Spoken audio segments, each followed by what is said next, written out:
Welcome friends, প্রত্যেকে স্বাগত আমাদের ইউটিউব চ্যানেলে। যে সমস্ত ভিউয়ার্সরা প্রথমবার চ্যানেলটি দেখছেন তারা অবশ্যই চ্যানেলটিকে সাবস্ক্রাইব করে দেবেন এবং চ্যানেলের পাশে থাকা বেল আইকনটি প্রেস করবেন যাতে এই ধরনের খবরাখবর সবচেয়ে আগে সবচেয়ে দ্রুত আপনাদের কাছে পৌঁছে যায়।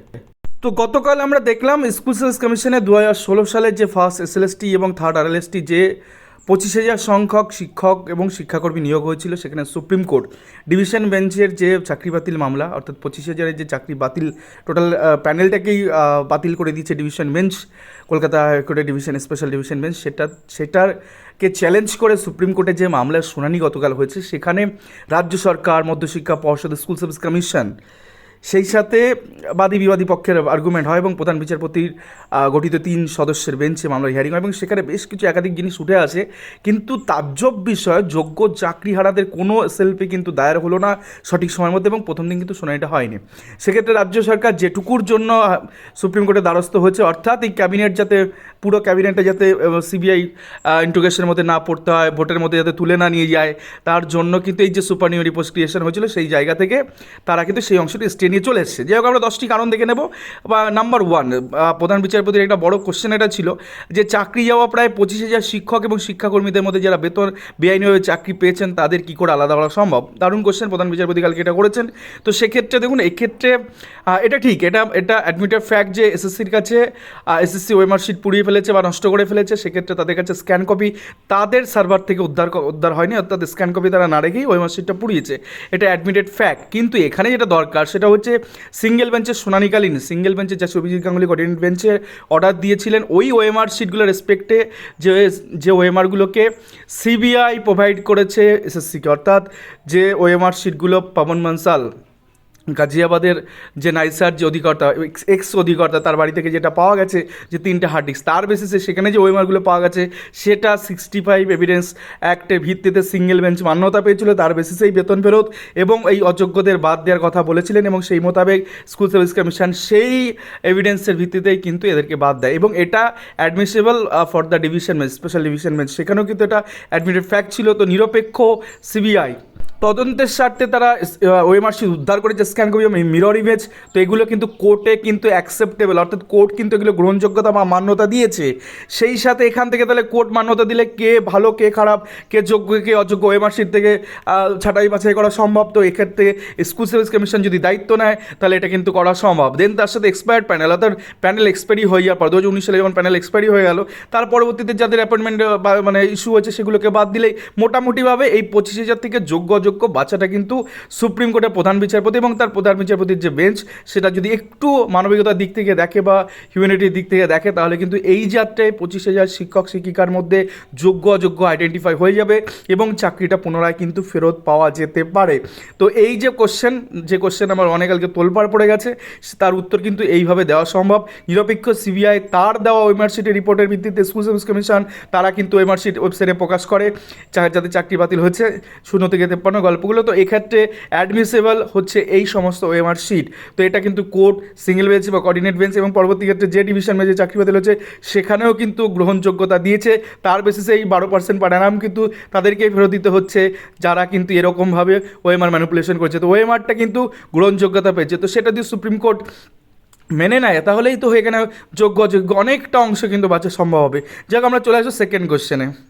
তো যারা প্যানেলে ছিল না তাদেরও নিয়োগ করা হয়েছে, এটা পুরোপুরি প্রতারণা, এটা মন্তব্য করেছেন কালকে প্রধান বিচারপতি। সুপ্রিম কোর্টের চিফ জাস্টিস কিন্তু এটা মন্তব্য করেছেন। তো একদম যথাযথ মন্তব্য তিনি করেছেন, কারণ তার কাছে অনেকটাই অংশ পরিষ্কার এই জায়গাটাতে। তো এই ক্ষেত্রে যারা প্যানেলে ছিল না তাদের আইডেন্টিফিকেশন কী করে সম্ভব, মানে যোগ্য অযোগ্য তো বাদ দিতে হবে। তো এরা তো অযোগ্য, প্রথমেই এদেরকে অযোগ্য হিসাবে তকমা লাগিয়ে তাদের ছেটে ফেলা হচ্ছে। তো সেক্ষেত্রে অ্যাপ্লিকেশন ফর্ম সেক্ষেত্রে দেখা যেতে পারে যেটা এসএসসি এবং সিবিআই সার্ভার দুটোতেই আছে। Then interview list, merit list, waiting list, 3 জায়গাতে যদি 4 জায়গাতে যদি খোঁজা হয় এদেরকে পাওয়া যাবে যে এরা আদতে প্যানেলভুক্ত ছিল কি ছিল না। এরা তো অলরেডি দেখুন প্যানেলে ছিল না, মানে কি অলরেডি আইডেন্টিফাইড এরা অযোগ্য। তো এদেরকে আবার তো আলাদা করে মার্ক করার দরকার নেই, আলাদা করে আমি আন্ডারলাইন করবো কেন? অযোগ্য ভাই প্যানেলে ছিল না, তোমার চাকরি বাতিল, এটা কিন্তু আইডেন্টিফাই করা গেছে। তাহলে এক্ষেত্রে আবার এটাকে তো যোগ্যদের মধ্যে ঢোকানো তো কোনো প্রশ্ন নেই। তো যোগ্য অযোগ্যর মধ্যে এটা কিন্তু অলরেডি এই কথাটার মধ্যেই উত্তর লুকিয়ে যে যারা প্যানেলে ছিল না, তো যারা ছিল না তাদেরকে তো আমরা যদি এই অংশটা খুঁজেই না পাওয়া যেত তাহলে এই প্রশ্নটা শব্দটা বা এই টার্মটা বা এই বাক্যটাই তো আসতো না, যে যারা প্যানেলে ছিল না। তার মানে তুমি খুঁজে পেয়েছো যে প্যানেলে ছিল না, তো তাকে তো তুমি অধিক মানে বাদ তো তোমাকে দিতেই হবে। তো এইরকমভাবে কিন্তু কাউন্টার করা যাবে, বা অ্যাপ্লিকেশন ফর্ম বা যে প্যানেল লিস্ট বা মেরিট লিস্ট বা ওয়েটিং লিস্ট, যে এদেরকে খুঁজে না পাবে তারা বাদ যাবে, ন্যাচারালি তো যোগ্য থেকে এদেরকে আইডেন্টিফাই মানে বাদ দেওয়াটা সম্ভব অযোগ্য হিসাবে। তো আমরা এবার চলে আসবো পয়েন্ট নাম্বার 3 নিয়ে, অর্থাৎ কোশ্চেন নাম্বার 3, যে 3টি কারণের মধ্যে কারণ নাম্বার 3, যেখানে গিয়ে 19,000 যোগ্য চাকরিতে ফেরানো সম্ভব হতে পারে। তো 25,000 সংখ্যাটা বেশ বড়, এরকম মন্তব্য করেছেন কালকে প্রধান বিচারপতি। গোটা নিয়োগ প্রক্রিয়াটাকে ধোঁকা ছিল কিনা, তা প্রতারণার ফলে কারা প্রতারণার ফলে লাভবান হয়েছে, তো সেটা খুঁজে বের করতে হয়, এরকম প্রধান বিচারপতি বলেছেন। একদম ঠিক কথা, যে একটা গোটা নিয়োগ প্রক্রিয়া আদৌ ধোঁকা ছিল কিনা সেটা তো যোগ্য প্রার্থীদের জানার কথা না, তাই না? তারা সহজে কী করেছে নিয়োগ প্রক্রিয়ায়, প্রথম কথা 100% বেনিয়ম কখনো সম্ভব নয়, গোটা পশ্চিমবঙ্গ দেখেছে সেই সমস্ত অনেক প্রার্থী আছে। অ্যাকচুয়ালি এই কথাগুলো তো অ্যাডমিটেড ফ্যাক্ট, যে চাল আর কাপড় মিশিয়ে দেওয়া হচ্ছে, জল আর দুধ মিশিয়ে দেওয়া হচ্ছে, ভালো আর খারাপ মিশিয়ে দেওয়া হচ্ছে, যাতে কিনা ভালোগুলো দৌড়াতে খারাপগুলো বেরিয়ে যায়। তো একটা নিয়োগ প্রক্রিয়া 100% কখনো বেনিয়ম সম্ভব নয়। কিছুটা অংশ সৎ বলে তো এতগুলো দিন এক্সিস্ট করেছিল না, তাহলে মামলা তো 2016 সালের মামলা, তাহলে এতদিন পর্যন্ত মামলা যেতই না। তাহলে কিছুটা অংশ সততা বা যোগ্যতার তরফ থেকে তার এক্সিস্টেন্স তো রয়েছে। এবং আইডেন্টিফিকেশন হয়েছে কিন্তু ডিভিশন বেঞ্চে, যেখানে গিয়ে একটা ওই 20,000 5,000 একটা গল্প চলে আসে, যে 75% 25% বা একটু কম বেশি এরকম থাকবে। তো সেক্ষেত্রে একজন যোগ্য প্রার্থীর প্রতি অবিচার কেন হবে, যেটা এই অলরেডি ডিভিশন বেঞ্চ আইডেন্টিফাই হয়ে গেছে, যেখানে অধিকাংশ সংখ্যকই তারা যোগ্য বলে দাবি করছে, সেখানে একজন প্রার্থীর সাথে অবিচার কেন হবে, এটা কিন্তু এই সংখ্যাটা হিসেবে বলা যেতে পারে। তো আমরা চলে আসবো পয়েন্ট নাম্বার 4, পুরো নিয়োগ প্রক্রিয়া যেভাবে পরিচালনা করা হয়েছে রুদ্ধদ্বার বইটাকে নাইসা সংস্থা, ওএমআর শিট সংস্থা, যারা ওএমআর স্ক্যান দায়িত্ব পেয়েছিল নাইসা, আবার ডেটা স্ক্যানটেককে দিয়েছে, মিরর কপি নষ্ট করা হয়েছে। তো এরকমই মন্তব্য কালকে ঘুরে ফিরে উঠে আছে। তো সেক্ষেত্রে যেটা যোগ্য প্রার্থীদের ক্ষেত্রে যেটা কাউন্টার হবে, সেটা হচ্ছে একজন যোগ্য চাকরি প্রার্থীর এত কিছু কি জানা সম্ভব? বিজ্ঞাপন সে দেখবে কি, সে দেখবে একটা নোটিফিকেশন বেরোলো কিনা, রাজ্য সরকার নোটিফিকেশন বেরিয়েছে, সে পয়সা দিয়ে ফর্ম পূরণ করেছে, ফর্ম কিনেছে বা ফর্ম পূরণ করলো, সেক্ষেত্রে লিখিত পরীক্ষার ডেট পড়লো, সে প্রিপারেশন নিল, ইন্টারভিউ হলো, নথি যাচাই হলো, কাউন্সিলিং হলো, অ্যাপয়েন্টমেন্ট হলো, স্কুল জয়েন করলো, পড়ানোর কাজ করছে বা অন্যান্য স্কুলের আনুষঙ্গিক কাজগুলো করছে, এর বাইরে কিছু জানার কথা কি আছে সেই সমস্ত প্রার্থীর? তাহলে এই সমস্ত যোগ্য প্রার্থীদের সাথে যদি আজকে অবিচার হয়, যে না তাদের তো কিছু লেনাদেনা নেই, কারণ কে ভাই কার কোন ঘরের মধ্যে বসে কে কাকে টেন্ডার দিচ্ছে, এগুলো একজন প্রার্থী জানার কথা। যদি ন্যাচারাল জাস্টিস ইস্যুতে কিন্তু এই সমস্ত প্রশ্নে কিন্তু প্রিভেন্ট করা সম্ভব। অর্থাৎ ওএমআর শিট স্ক্যানের দায়িত্ব কারা পেয়েছিল, নাইসা আবার ডেটা স্ক্যানটাকে দিয়েছিল কিনা, তো সেক্ষেত্রে প্রার্থীদের জানার কোনো বিষয় না। তো প্রার্থীদের এক্ষেত্রে এই যে জটিলতা, এখান থেকে মুক্তি দেওয়া হোক এবং তাদের চাকরি তাদের পুনরায় ফিরিয়ে দেওয়া হোক।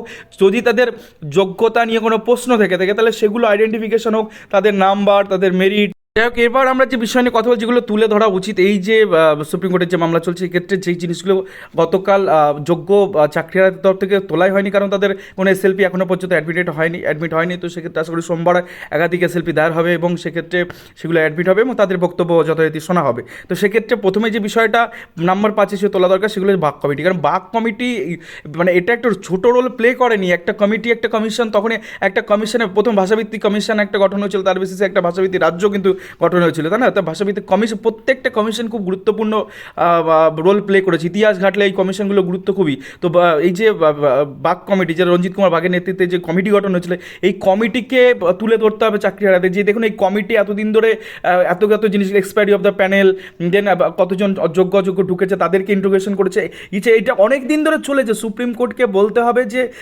অযোগ্য বাক কমিটি অনেকটা প্রমাণ করে দিয়ে গেছে যে এক্সপায়ারি প্যানেলে পরে কারা নিয়োগ পেয়েছে। তো যোগ্যতা এর জন্য কখনোই অযোগ্যদের জন্য যোগ্যদের চাকরি যেতে পারে না। তো বাক কমিটির রিপোর্টটাকে তুলে ধরার চেষ্টা করতে হবে এবং তারা যে এতদিন ধরে ইনভেস্টিগেশন করেছে, তাদের রিপোর্ট পেশ করেছে, এগুলো কিন্তু সুন্দরভাবে গুছিয়ে বলতে পারলে এক্ষেত্রে একটা সুরাহা কিন্তু মিলবে এবং সুপ্রিম কোর্ট এগুলো অ্যাকসেপ্ট করবে, যেটি রিপোর্ট তারা রিপোর্টই চেয়ে পাঠাবে যে বাক কমিটি কী রিপোর্ট দিয়েছিল, তাহলে যোগ্য এখান থেকে আইডেন্টিফিকেশন হয়ে যাবে। দেন ওএমআর মিরর কপি, দেখুন ওএমআর শিট, এদের যে এসএসসি স্কুল সার্ভিস কমিশনের একটা মিটিং হয়েছিল, একাধিক মিটিং হয়েছিল। তো একটি মিটিংয়ে কিন্তু সেই রেজুলেশন কপি কিন্তু তাদের এসএলপিতে দায়ের করা আছে। তো সেই রিপোর্টের ভিত্তিতে রেজুলেশন হয়েছিল, রেজুলেশন হওয়ার পর সেই মিটিং কন্ডাক্ট হয় এবং সেখানে সিদ্ধান্ত নেওয়া হয় ওএমআর শিটগুলোকে ডিস্ট্রয় করে দেওয়া হবে। বাট সেক্ষেত্রে এমন কোনো জায়গা ছিল না যেখানে গিয়ে মিরর কপিটাকে রাখতে হবে, এরকম কোনো আইন কিন্তু তাদের ক্ষেত্রে কোনো স্বীকৃতি ছিল না। তো মিরর কপি যে পরবর্তী ক্ষেত্রে যে রিকভারি হয়েছে এবং সেটা নিরপেক্ষ CBI, central bureau of investigation, তারাই এটাকে উদ্ধার করতে পেরেছে এবং এই সে নাইসা যাকে বরাদ দিয়েছিল সেই সংস্থার কোনো একটা আধিকারিকের বাড়িতে। তো এটা কিন্তু গ্রহণযোগ্য হয়েছে ডিভিশন বেঞ্চে। তো তার বেসিসে এই ওএমআর মিরর কপি সুপ্রিম কোর্টে পেশ করলে এবং সুপ্রিম কোর্টও যদি ডিভিশন কোঅর্ডিনেট বেঞ্চ অর্থাৎ সিঙ্গেল বেঞ্চ, পরবর্তীতে ডিভিশন বেঞ্চ, তারপর হচ্ছে স্পেশাল ডিভিশন বেঞ্চ, তিনটে কোর্টে মান্যতা পেয়েছে এই ওএমআর শিট এবং সুপ্রিম কোর্টে মান্যতা পেলে যোগ্য আইডেন্টিফিকেশন করা সম্ভব। এবং এসএসসির যে মিটিং এটাকে কিন্তু তুলে ধরতে হবে যে কোন মিটিংয়ের রেজলিউশনের কপি মোতাবেক এই ওএমআরগুলোকে ডিস্ট্রয় করা হয়েছে। তো সেটা তুলে ধরলে হয়তো ওএমআর মিরর কপি অ্যাকসেপ্টেবল হয়ে যাবে ডিভিশন কলকাতা এই সুপ্রিম কোর্টের প্রধান বিচারপতির বেঞ্চও।